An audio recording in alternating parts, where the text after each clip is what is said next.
வணக்கம். நம்புமு சேனல் சார்பாக நான் உங்கள் சரவணன். இந்த காணொலியில் நாம் பார்க்க போகிற படம் 2018 ரிலீஸ் ஆன ஒரு காமெடி கலந்த ஹாரர் மூவி பிரேதம் 2. இந்த படத்தோட கதாநாயகன் ஜெயசூர்யா. இது ஒரு மலையாள படங்க. ஆனால் எல்லா லாங்குவேஜ்லையும் அவைலபிளாக யூடியூப்பில் இருந்து எல்லா இதுலேயுமே அவைலபிளாக இருக்குது.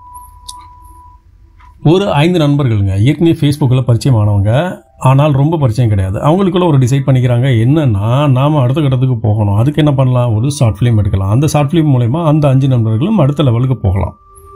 இதுதான் அவங்க திட்டம். இப்போது ஊருக்கு ஒதுக்குப்புறமாக இருக்கிற ஷார்ட் ஃபிலிமுக்கு ஏற்ற மாதிரி ஒரு இடம் ஃபிக்ஸ் பண்ணப்படுது. அந்த இடத்துல ஏற்கனவே இருந்தவர் தான் நம்மளுடைய கதாநாயகன் ஜெயசூர்யா. அவர் மனநலம் சார்ந்த பிரச்சனைகளை தீர்ப்பதில் வல்லுனர்.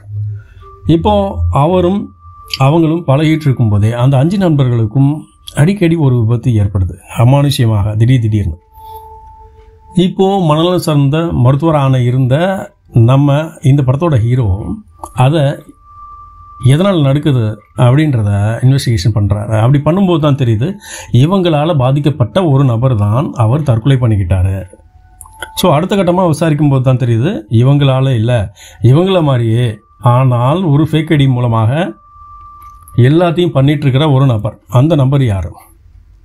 அடுத்த கட்டமாக அதை விசாரிக்கும் போது தான் தெரியுது, அது ஒரு ஃபேக் ஐடி, முழுக்க ஃபேக் ஐடி. அதன் மூலமா ஒரு நபர் பாதிக்கப்பட்டிருக்காரு, அவர் இறந்துடுறாரு.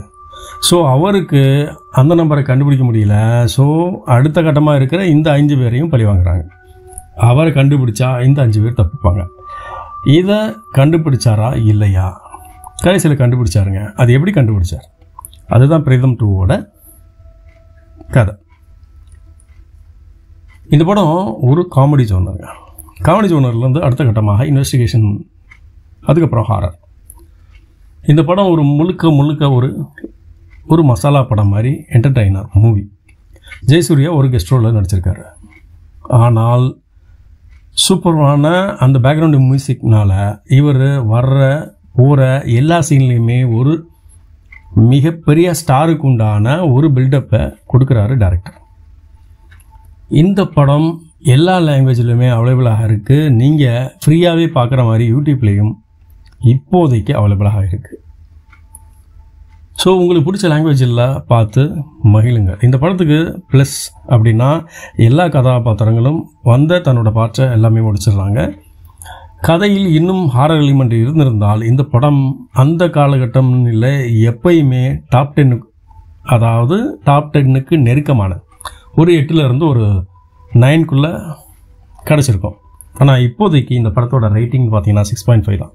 But one time watchable movie தான் இந்த படம். போர் அடிக்காத ஒரு நல்ல என்டர்டெயின்மெண்ட். ஸோ அதனால தான் பெஸ்ட் மூவிஸ் லிஸ்ட்டில் நான் உங்களுக்கு இந்த படத்தை ரெக்கமெண்ட் பண்ணுறேன். இந்த கதைக்களம் போலவே சுவாரஸ்யமான மற்றொரு கதைக்களத்தோடு நான் உங்களை சந்திக்கிறேன். அதுக்கு முன்னாடி மறக்காமல் நம்புமி சேனலை தயவு செஞ்சு சப்ஸ்கிரைப் பண்ணுங்கள். உங்களோட எண்ணங்களை கமெண்டில் வெளிப்படுத்துங்க, லைக் பண்ணுங்கள், ஷேர் பண்ணுங்கள். நன்றி. ஜெய்ஹிந்த்.